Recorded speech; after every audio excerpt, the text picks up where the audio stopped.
Hello, welcome to Core Philosophy. I'm Jen Landels. Today we're going to be going over single leg kick on the mat. So you're going to be lying on your stomach, propped up on your forearms. You can also do this with your head lying down if you're a client or you have shoulder issues or elbow issues, or it's not recommended for you to be in extension. So that is another option for you. What you're looking for on this one is to make sure that you're staying connected through your center and through your core and not dropping your ribs into the mat, not losing that shoulder stability and staying out of your upper traps. And if you find that you're rocking, you're probably not connecting quite as much as you need to through your core. So be lying on your stomach.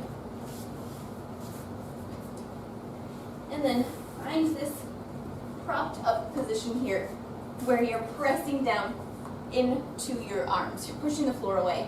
You can let yourself sink down for a second and feel where you don't want to be, and then press out and find that nice long line.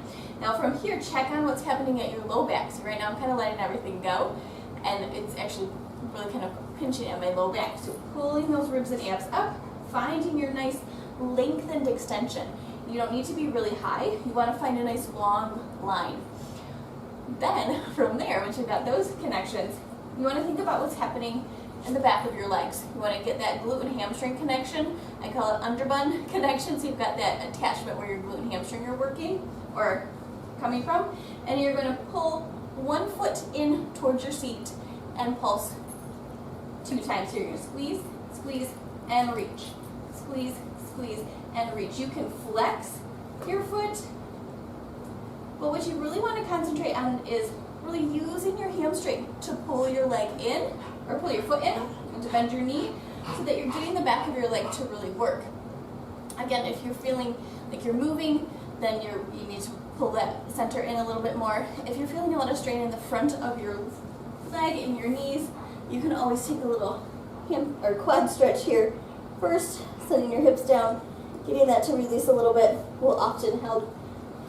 But thinking about pushing the floor away, finding your nice long line through your low back. I almost feel like I'm trying to float my femur off the floor a little bit so that the front of my leg is working as well. And squeeze, squeeze, and reach. Squeeze, squeeze, and reach. If you want flex in some of your manuals, there will be some choreography for your feet.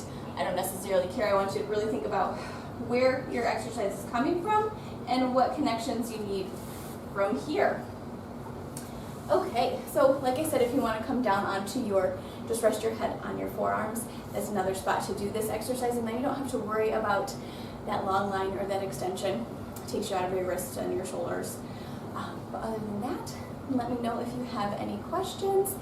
And if you want to see this exercise and more in a class, then join us at Core Philosophy virtual classes. And if you are a new teacher, and you're going through certification, or you're just in your first few years of teaching, then join us for the Core Hub community. It's an amazing place to be. You have other people who are going through the same life journey as you and a lot of the same questions, and it's a place to ask your questions, get advice, find out tips and tricks on all things for starting this Pilates journey. I will see you soon. Thanks so much. Bye-bye.